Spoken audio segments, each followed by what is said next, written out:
여러분 안녕하십니까? 광주 MBC 뉴스데스크입니다. 3년 전 자신의 집에 불을 지르고 주민들에게 흉기를 휘둘러 무고한 시민 5명을 살해한 안인득 사건 기억하십니까? 사건 이후 경찰이 정신질환자나 자살을 시도하는 시민들의 응급 입원을 지원하는 전담팀을 운영하고 있는데요. 하지만 전담 병상이 없어 경찰관들이 매일같이 병실을 찾아 전전긍긍하고 있습니다. 송정근 기자입니다. 속옷만 입은 채 아파트 주차장에서 큰 소리로 음악을 듣던 한 여성. 갑자기 계단 난간을 넘어 뛰어내리려고 하자 경찰이 이를 제지합니다. 또 다른 여성. 119 구급차 안에서 자해를 하더니 갑자기 큰 소리를 지릅니다. 왜 그래 왜 이러시면 안 돼. 조현병 진단을 받았던 시민들이 난동을 피워 경찰이 응급입원을 결정한 영상입니다. 응급입원은 정신질환자로 추정되는 사람이 자신이나 타인에게 해를 끼칠 위험이 클 때 전문가 동의하에 72시간까지 강제 입원시킬 수 있는 제도입니다. 문제는 이들을 받아줄 병상이 많지 않다는 겁니다. 환자를 받겠다는 병원이 없어 경찰이 화순, 목포 등 전남에 있는 병원까지 가는 날이 허다합니다. 야간에는 첨단병원 등 4개 병원이 SOS 정신의료기관으로 지정돼 요일별로 당직을 서고 있지만 병상을 찾는 게 주간보다 더 힘듭니다. 병상이 확보되지 않는 경우에 응급 입원을 시킬 수 없어. 그게 가장 애로사항이 있는데요. 특히 주말이나 야간 이런 경우에는 병상 확보에 어려움이 있습니다. 병원들이 환자를 받는 것을 꺼려하는 이유는 현실성 떨어지는 광주시의 야간 당직비 때문입니다. 광주시가 SOS 정신의료기관에 평일 야간에는 18만 원, 휴일에는 38만 원가량을 지급하는데 전문의와 간호사, 병상까지 마련해야 하는 병원 입장에선 비용이 턱없이 적습니다. 또 환자들이 난동을 부릴 가능성도 높아 꺼리는 기류도 있습니다. 광주시가 거점 병원 한 곳을 지정해 6억 5천만 원가량의 예산을 지급하려고 했지만 이런 이유들로 무산되기도 했습니다. 그나마 다행인 건 최근 광주시와 병원들이 MOU를 통해 급성 정신질환자에 대한 위기상황 대응을 강화하기로 했다는 점입니다. 환자의 본인의 이제 건강뿐만 아니라 우리 시민들의 안전과 인권의 문제가도 직결됩니다. 그래서 이제 저희 시에서는 앞으로 촘촘하게 정부에서 병상 현황과 응급입원, 치료까지 한꺼번에 처리할 수 있는 권역 정신응급의료센터를 지정하려고 하고 있지만 광주 전남 지역엔 아직 한 군데도 지정되지 않았습니다. 이런 상황 속에서 정신건강과 자살 상담 건수가 광주에서만 한 해 2만 건 가까이 접수되고 있습니다. MBC 뉴스 송정근입니다. EBS 수능 교재에 있던 문제들이 내신 시험에 그대로 나와 재시험이 잇따라 치러졌다는 소식 어제 전해드렸는데요. 이런 혼란이 없게 하려면 어떤 고민과 대책이 필요한 건지 이다현 기자가 취재했습니다. 중간고사 75%, 기말고사 100%. 사실상 2학기 물리학 시험 문제 대부분이 EBS 수능 특강 교재와 똑같았습니다. 기말고사가 끝나고 학부모가 정식으로 항의하기 전까지 학교 측은 이 같은 상황을 몰랐습니다. 시험 종료가 되고 그날 오후에 늦게 들어왔습니다. 미리 눈치를 챌 수 있었던 기회는 없었습니다. 해당 학년에서 해당 과목을 맡은 교사는 단 1명뿐.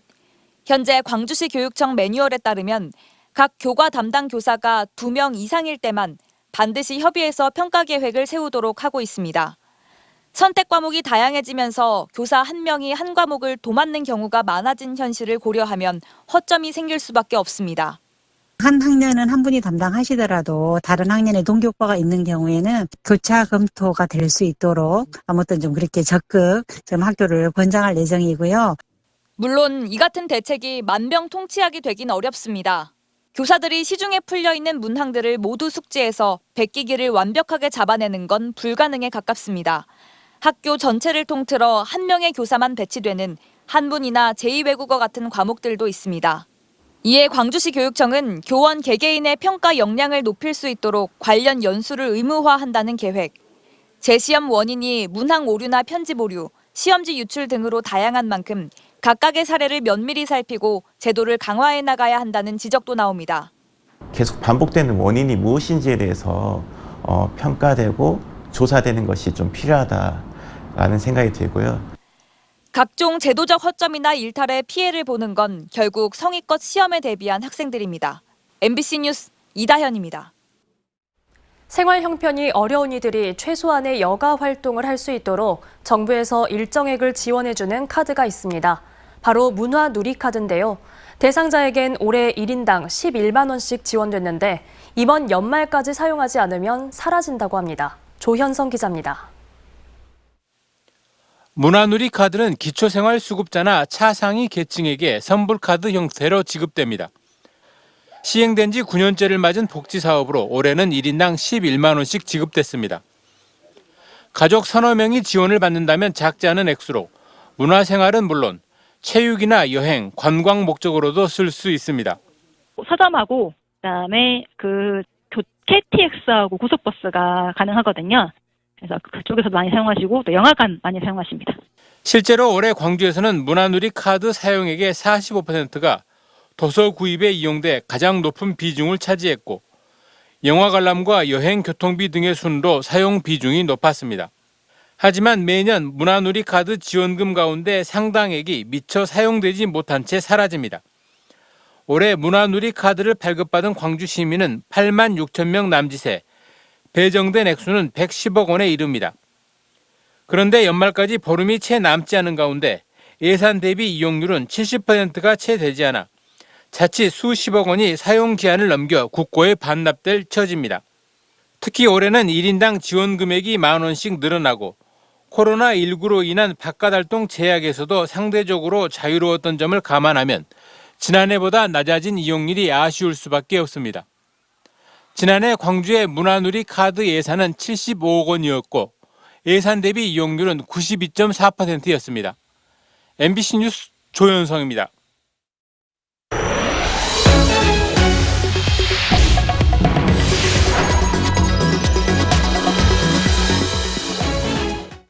제주 4.3 사건 역사교과서 배제 논란이 제기된 2022 개정교육과정이 국가교육위원회에서 사실상 확정됐습니다. 제주 4.3 사건을 교육부 안대로 학습 요소와 성취 기준에서는 제외하되 역사교과서 편찬에 반영하라는 권고사항에 포함시켰는데요. 유족회 등은 4.3 교육이 축소될 수 있다며 우려하고 있습니다. 권혁태 기자가 보도합니다. 2024년부터 초중고교에 적용될 교육과정을 논의하기 위한 국가교육위원회. 4.3을 학습 요소와 성취 기준에서 빼는 교육부 안을 놓고 제주도와 교육청 등이 반발한 가운데 새 교육과정을 의결했습니다. 4.3은 학습 요소와 성취 기준에서 교육부 안대로 제외하되 앞으로 역사과 교과서를 편찬할 때 반영한다는 내용을 포함시켰습니다. 교과서 검정 기준이 되는 편찬 준거에 포함시키라는 것으로 일종의 권고사안입니다. 이에 대해 교육부 관계자는 학교 현장에 자율성을 부여하기 위해 역사과 교과서의 학습 요소 129개를 모두 뺀 것이지 4.3만 뺀 것은 아니라고 설명했습니다. 4.3을 성취 기준 해설에라도 포함시켜달라는 제주도와 제주도 교육청의 요구는 반영되지 않은 겁니다. 4.3이 성취 기준에서 제외되면 관련 교육은 위축될 수밖에 없을 전망입니다. 사실상 의무사항이었던 4.3의 역사교과서 반영이 앞으로는 출판사나 집필진의 자율에 맡겨지게 되기 때문입니다. 편찬 기준 준거를 마련하면서 권고를 해서 4.3을 해설할 수 있도록 했다고는 하지만 이건 출판사의 자유권에 이름하는 형식이어서 출판사가 이걸 안 실을 수도 있다고 봅니다. 그래서 지금 돌아가는 상황은 안 실을 확률이 많지 않겠느냐, 매우 우려스러운 상황이라고 판단하고 있습니다. 새 교육과정은 오는 2024년부터 초중고 교과과정에 순차적으로 적용됩니다. 교육부는 이번 국가교육위원회 의결 사항을 반영해 이달 말까지 새로운 교육과정을 확정해 발표할 예정입니다. MBC 뉴스 권혁태입니다. 12구 참사가 일어난 지 49일을 맞아 광주에서 희생자들에 대한 추모제가 진행됐습니다. 12구 참사 유가족 협의회와 이를 추모하는 광주 시민 추모 모임은 옛 전남도청 별관 옆에서 100여 명의 시민이 참석한 가운데 추모제를 열고 희생자들의 넋을 기렸습니다. 이 자리에 참석한 광주 지역 희생자 유족은 12구 참사를 둘러싼 망언과 낭설에 남은 자들이 상처받지 않길 바라며 진상규명을 위한 노력을 이어갈 것이라고 밝혔습니다.